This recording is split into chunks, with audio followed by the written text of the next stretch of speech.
In studio with us, Executive Vice President and General Manager Nick Caserio. Nick, great to see you. How's it going? Fellas, good to be here. Good to see you. Congratulations on the win over the Chiefs. We're going to look forward to the Cardinals game as well, but let's get into what happened at Kansas City on Sunday night. Outstanding defensive performance. You got the job done. Yeah, good team win. I mean, really received contributions all three phases. Defensively, anytime you take the ball away 3 times in a game, it's probably going to lead to pretty good results. So he did a pretty good job there between rushing coverage. You know, Patrick got out a few times, which we talked about that a little bit. He's a very instinctive player. And then offensively, you know, played well, kind of in spurts, played well in the first quarter, put 10 points on the board, kind of hurt ourselves there with a couple penalties there in the red area. And then we're able to finish the game when we needed to. And then in the kicking game, Tommy really did a really good job controlling field position, forced them to play on some long field. So it was a collective effort. It was a team effort. Did enough good things in the game. There's plenty of things that we can improve on and we can learn from, and hopefully we can apply those moving forward. You mentioned Mahomes getting out of the pocket. He had 59 yards rushing, which was nearly the total of Hunt and Pacheco. So I want to start there, Nick. The ability to stop the run. I know Hunt got a couple of short yardage runs and he punched one in the end zone, but for the most part, you guys were able to really kind of control the run game. What was key to doing that? Yeah, it was a big part of it. Just playing firm and stout in the front, not really giving them too much space. They were able to convert a few, like you mentioned, Johnny, short yardage opportunities and situations.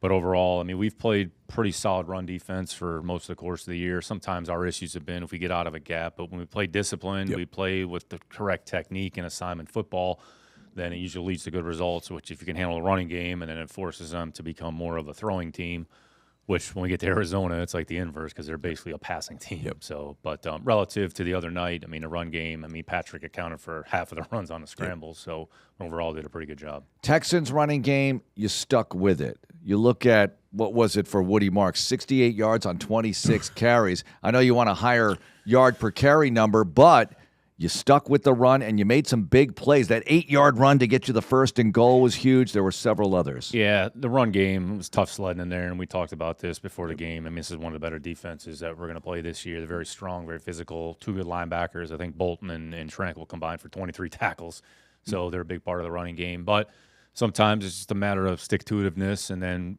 especially at the end of the game, when they know you're going to run it, to be able to run it when they know you're going to run it. I mean, that's not easy to do, but we were able to find a few runs and create a little bit of space. So it was well blocked up front, and we were able to kind of keep the chains moving and then be able to convert with points in the end. Nick, early in the year, we all know about what happened in week 1 late in the game. Dare Ogunbowale makes that catch at the 18-yard line, gets punched out by one of the better peanut punch guys in the league, and Nate Landman. And then Woody starts getting going, and Nick obviously is you know, those two are getting it going in the run game. And so Dare doesn't get as many opportunities on offense. Then on Sunday night, he gets the opportunity and he punches that in. I'd imagine that's got to feel good for you. Like, hey, we had our captain step up and make a big play. But B, just the enormity of that moment to be able to say to your team, hey, you stick with things and you never know when you're going to have to make a big play. Yeah, it's really more emblematic of what Dare is really about. He's as professional and diligent a player as we have in the building. You can always count on him to do the right thing, has a really good role in the kicking game for us. He's very dependable. And then when he's had to play offensively, like he's able to take advantage of opportunities. And that's all you can really ask of a player. You know, so really in the end, it's about Dare and his professionalism, his preparedness, and players being ready to go because you really never know when that situation's going to pop up. I mean, how that play went. I mean, Woody basically got his face in the ground, came up. Nick had already come out, so Woody had to come out for a play. You know, put somebody out there on the field, and Dare went in there, and we were able to execute the run. So it says a lot about Dare and Danny Barrett and the staff, and always having the players ready to go. Yep. Nick, when I look at the quarterback comparison in this one, both quarterbacks under 50%. Defense is really getting after it. But CJ avoids turnovers, and DeMeco Ryans talked about it, some sack-saving throws, that kind of thing, getting the job done overall. Yeah, they might not show up on the stat sheet, but those are big plays. I would say both defenses were difficult to play against and or throw against. And we had some success, had some opportunities, you know, hit the big play down the field to Nico early in the game, and then CJ was able to make some plays outside of the pocket where if he doesn't get out of the mess, then maybe those drives don't continue. In other situations, I mean, if quarterbacks are going to make some throws, they're going to miss some throws, which you saw that from both players. But overall, taking care of the football is of the utmost importance, especially this time of year. When you look around the league, typically the teams that can run the football or control the game a little bit and don't turn the ball over, at least are going to give themselves an opportunity in the fourth quarter. And no turnovers usually equates to winning football. And, you know, we're fortunate that we were in that situation the other night. Nick, I kept thinking about you and Rod Wright, Frank Oakham, and the work that they've done with Tommy Togiai and the work Tommy's done early in the game, I felt like I was telling Mark Togiai because I'm always telling him who's at the bottom of the pile, who's in on a tackle. I felt like I was saying Tommy's name forever, and then when I look back at the game book, I'm like, holy crap, he had 10 tackles, he had the sack. It feels like he's playing better ball. And the other night with no Tim Settle, those guys all have to pick up a few more reps during the game, and it felt like the more that Tommy got, the better he ended up being. What are your thoughts about the way Tommy's playing, how he's progressed? Yeah, DeMeco's talked about this. I've talked about this. He's probably as consistent, dependable, reliable players we have in the building. He's smart, doesn't say much. He's strong as hell, and he squats 700 pounds. And he has a way, even though he's not the tallest guy or the biggest guy, he plays with the hands, he plays with good leverage, and he has an awareness and can kind of see what's going on. We talk about our guys, especially up front, about Xing off and getting to the ball. Yep. And there are multiple examples of that. I mean, I don't know how many times a defensive tackle has led their team in tackles during the course of the year, but the fact that he had 10 tackles means he was in the right position and he was able to finish. So can't say enough great things about Tommy and the work that Rod and Frank have done with that group. Yep. Nick, before Johnny asks you the scouting report question, I want to ask you about a mini scouting report on the Texans defense. You've been around a lot of good defenses in your career. And how would you characterize this one? I know we have 4 games to go. All the hay is not in the barn yet, but here we are. They put together a lot of nice things on tape. How would you define them? Yeah, I mean, it's very consistent. And I think when you evaluate a defense, or typically how we evaluate a defense, you're kind of looking at all 3 levels of the defense. And, we're fortunate that we have good players kind of at all 3 levels. You have some teams defensively that are strong at the middle, some teams that are stronger on the perimeter and inside, or maybe you have a little bit of not a weakness, but an area that you feel you can exploit.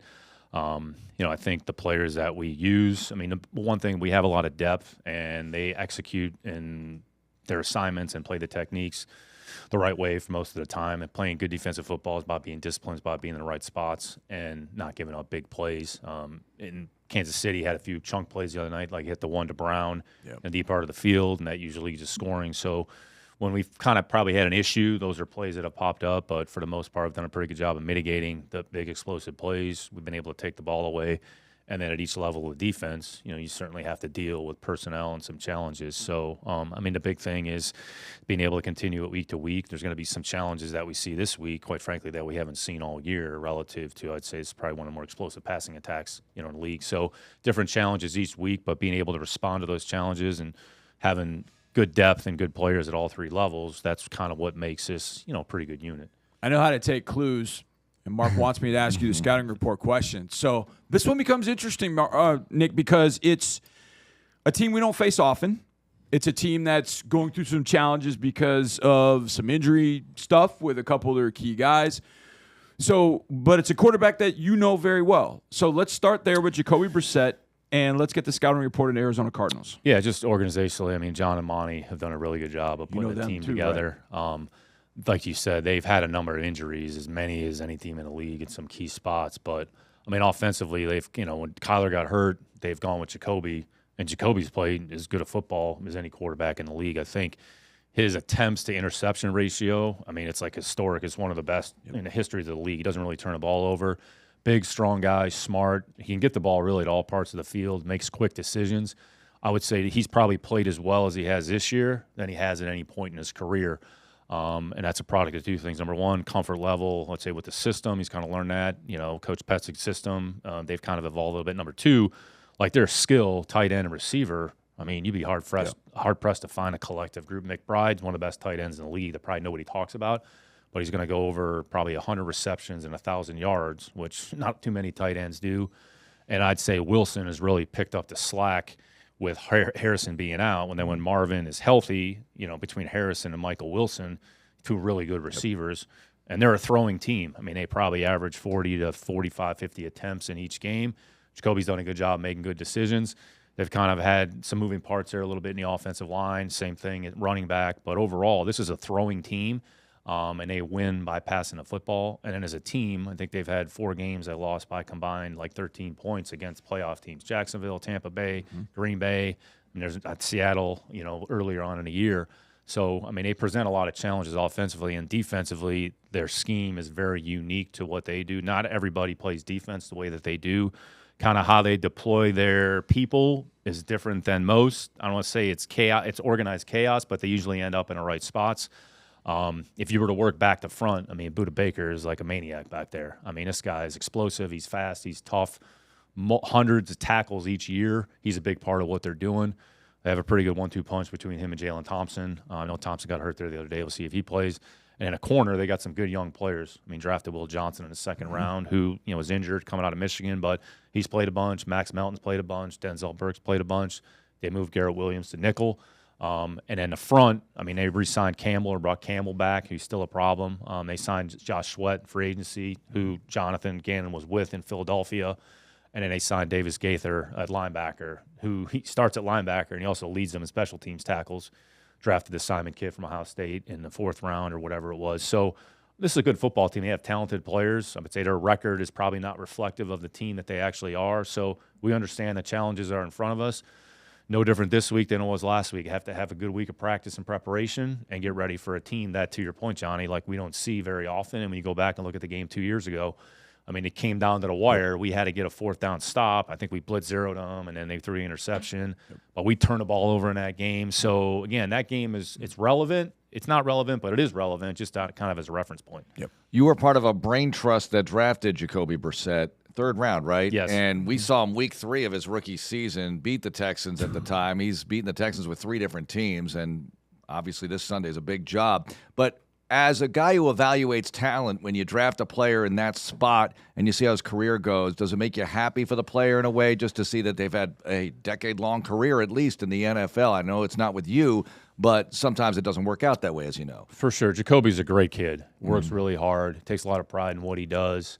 When we drafted him, the idea was we felt like he could be a backup quarterback. We still had Tom at the time, and never know what's going to happen there. And Jacoby's kind of found a niche. We ended up trading him to Indianapolis, and then he ended up starting basically the whole year, whatever year that was. And he's bounced around here a little bit, but honestly, that speaks more about him, that people still want him to be a part of what they're doing. And he's as good of a backup quarterback as in the league that's proven that he can go out there and start games and be productive. So, happy for Jacoby. We'll talk about this next week, but like Landon Roberts kind of falls into the same category. 7th round pick. He's in his 10th season. He's kind of found a niche. So it's really more about the players and their ability to kind of do the right things to have longevity. And Jacoby has given the Cardinals a really good level of play. So, happy for Jacoby, understanding the challenges that we have in front of us. But you always want to see people succeed and do well. I'm going to ask this, and I know the answer I would get if I asked it one way. So I'm gonna try and ask it another way. How important is it for an organization, for a general manager making draft selections, to hit on day 3 picks? To make sure that 4 through 7 you find value? Because a lot of those guys, let's be honest, they don't end up making rosters, those kind of things. But when you find guys, like you talked about some of those guys, to hit on day 3 guys, undrafted free agents, that's a different category, but to hit on those day 3 guys, Nick, how important does that end up being for a roster?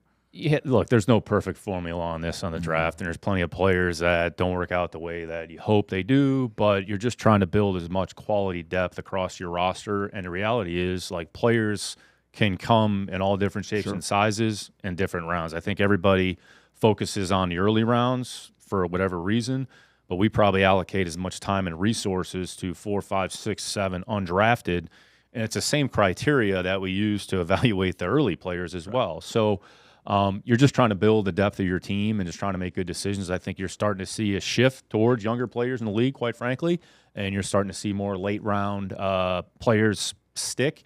There's certainly a financial component as well, but if you're able to kind of capitalize on some late-round picks, then that can maybe give you the opportunity to allocate resources to another player, another position that you otherwise wouldn't have been able to. And we have examples.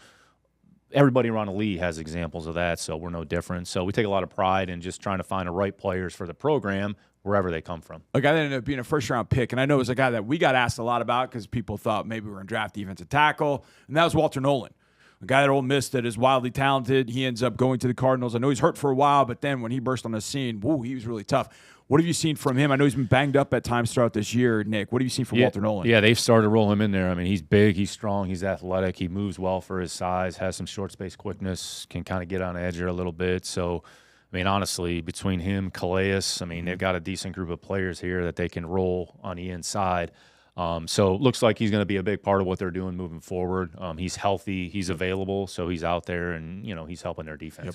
Nick, I'm looking at Kamari and Kalen and guys like that, but those two in particular, and their personalities, their character, their willingness to do whatever it takes to get better week after week. It's got to be tough to evaluate that kind of thing because you have so many great athletes out there. No, it's funny. We're actually in the midst of our first round of draft meetings, and kind of the focus is on some of those qualities this time of year. We're not necessarily worried about the evaluation, but what's their mindset? What's their makeup? What are their practice habits? What's their coachability? Are they willing to take coaching and improve and get better? And I would say those two players that you mentioned, certainly have those qualities. And the unique thing about our building is those things are important, but we also want the players to kind of be who they are. Like, we want your personality. Go ahead and show your personality, but just do it within the context of what we're trying to do from a team standpoint. I'd say both of those guys are playful. They enjoy football. They enjoy being around one another. I mean, they're really close outside of the building. And then when you're around one another, you want to walk in a building and like who you're working with on a day-to-day basis, like I do when I come in the studio with you guys. But overall, those two players, I mean, are very coachable. Even though they're young players, they're mature, they've gotten better, and you're seeing that translate into good performance. And the goal is to be able to maintain that over the course of 8, 9, 10 years, like Jacoby and other players have been able to do. I've asked you this before the game, and I feel like after the game that he had, I want to ask you about him again because his performance near line of scrimmage, away from line of scrimmage, was seemingly tremendous the other night. What's your thoughts on Jalen Petrie and what you've seen from Jalen? And I want to go back to when you draft him in the second round. Are you thinking he's a safety, he's a nickel, or you know what? We're going to draft him. We're going to figure out where he fits best. Yeah, we felt Jalen was a football player and that he was probably going to be a bedrock in the program because that's what he was at Baylor. Yeah. When you go into Baylor, their program struggled early on, especially during his tenure. Yeah. And in those last few years, I mean, they went to the Sugar Bowl or whatever it was. So Petrie and I'd say Terrell Bernard were a big part of that. So when we drafted Jalen, we were going back to Mark's question. We were drafting the person as much as we were the player, and he had played primarily nickel. And then in 22, his role was more at safety, and he had 150 tackles. Now, he missed a lot of tackles, but he also made plays. And I think part of his maturation and growth has been his improvement in a number of different areas, and you're starting to see that manifest itself. And I mean, you can't say enough great things about like Petrie as a person and then as a football player as well. He does a lot of things well. He's tough. He's physical. He tackles. He covers. He's very instinctive. He's very smart. And there's nobody more diligent with his preparation on a day-to-day basis than Jalen Petrie. I mean, we're fortunate we have a lot of guys like that. But I think that was part of the rationale and the thought process behind it when we drafted him. He seems to enjoy hitting people, Nick, and the entire defense does. But they do it legally, but they have this violent mentality at the same time. And in today's NFL, we're not watching 1970s NFL. In today's NFL, you have to keep it right on the edge there. Defense is meant to be played with violence, but within the rules and clean. And that's the mindset that permeates our building. That's the mindset that we want our players to play with. DeMeco talks about it on a day-to-day basis. And the players that play on that side of the ball, like that's the expectation. That we're going to run the ball, we're going to play fast, we're going to be competitive, we're going to play tough, we're going to play violent. I mean, collisions, this sport is a violent sport. I mean, it's not for the meek at heart. So, I mean, we're not going to apologize for playing fast, for playing physical, and doing it clean. Like, we're not going to do things that are below the line because there's no room for that in football. Like, we don't coach that. We don't believe in that. But we want multiple hats to the ball with speed and with violence. And in the end, you got to get the ball carrier on the ground. Yeah, no question. All right, what about Cody Schrader? Tell us about him, running back. Yeah, productive his last year at Missouri, was kind of a transfer up player, led the SEC in rushing. As a player we did some work on coming out of the draft, wasn't drafted. It's kind of bounced around Rams to Jacksonville. Felt like he was a depth player. So just trying to manage the roster here a little bit. We've acquired a number of players at different points. Some of them might be able to help us this year. Some of them might be potentially for 26. But real smart, real instinctive player. Has some experience, systematically haven't been in a Rams system. So we'll get him in the building and kind of see how it goes. Nick, when you said Budda Baker, this popped. I remember this from after CJ's first year. He was doing kind of a breakdown of the touchdown he threw to Dalton against the Cardinals, and he made a comment about Budda that Buddha was down by the line of scrimmage, and he said, Buddha's not really a cover guy. He's more of a blitzer, so I had a thought that he was going to blitz. The question is kind of along those lines. How much does understanding for the players, knowing the scheme, they're playing cover 2, or they're in this front, they're in this blitz, whatever, how much of knowing a player's personality helps in preparation? Something like that. I mean, okay, wait a second. I don't think he's going to cover because that's not really his game. How important is it to kind of know what the other personalities on the other side are going to do against you? You always want to understand the personnel and the scheme that you're playing against. I mean, I would say Buddha does everything well. Right. He's a good tackler. He's a good blitzer. I mean, he can cover. I mean, the interception he had, I forget what game it was. I mean, I think it was against Jacksonville where he slooped out and he made a play in a ball, caught it with his hands. So someone's understanding the scheme. How do they use that player? And I would say the Cardinals do a good job of disguising and putting players in positions. Pre-snap, it may look like one thing, and then post-snap, it's something different. So sometimes there's a reactionary element where you kind of have to react to what you see, understanding the picture can change the next play. Yep. Nick, we all love Brevin Jordan. It's great to see him inked for another year as he recovers again from an injury, and he does contribute greatly when he's out there on the field. You got to be excited about his future. Yeah, he's a great kid. I would say he's certainly grown and matured from the time that we drafted him to where he is now. When he's been healthy and available, he's shown that he can be a good football player for this program. He's dealt with some hardship here the last few years, so I mean, it's great to have in the building. He's got a great attitude, to your point. And hope the big thing is just kind of getting him healthy and giving him an opportunity to compete here in the off season. So we'll see how it goes. I mean, it's nice to have Brevin here for another year. It'd be nicer to have him available and on the field, but given his circumstances, situation, he's had a great attitude and great approach. So certainly happy for the kid. All right, a couple of important things on the way out here. John Carroll, congratulations, beating Mount Union. My goodness, and you could see the joy on the faces of several members of the organization who are John Carroll alums on Saturday afternoon. Your thoughts funny. on that? We were victory? actually getting ready to fly out, and everybody was kind of following it on their phone. And then when they had the fourth down stop there, then we got a bunch of text messages. So everybody excited. So Coach Bierman's done a great job. I'm fortunate to play with Jeff for a couple of years there when I was there. Had a lot of success, in a number of programs that he's been. So, I mean, that's certainly a big. I think 2016 was the last time that they beat Mount Union. I think Tommy Arth was the head coach at that time. But and actually, I have a lot of friends and relationships with folks from John Carroll. Coach Candle, Jason Candle, is at Toledo, is a Mount Union guy, and then Coach Campbell, he was named the head coach at Penn State. I mean, obviously, I have a lot of respect and appreciation for him. So, but anytime we can kind of one up those guys, I think we'll all take a victory lap at least for a day. You will see Cecil Shorts on the field on Sunday. Cecil's prior probably to mad at me now, so he probably don't want to talk to me. We'll see how it goes. JCU, baby. But that game against the Cardinals is Kids Day, and we wanted to get your take on your favorite game to play as a kid, but it can't be an organized sport. It has to be something you played outside with the family or friends, or maybe even a board game inside or something like that. Favorite game as a kid? Yeah, no, I'd say wiffle ball was definitely high on the list in our big. household. Yeah. And then we were big Monopoly people, so that's one game I actually played. So I was learning my finance. That's a popular I get my one. finance itch early when I was a kid. So you swapping properties, Buying properties, building trying to get the hotels, greens, yeah. Boardwalk, Park Place. Exactly. Got it. Nick, thanks a lot. Good luck. Thanks, fellas.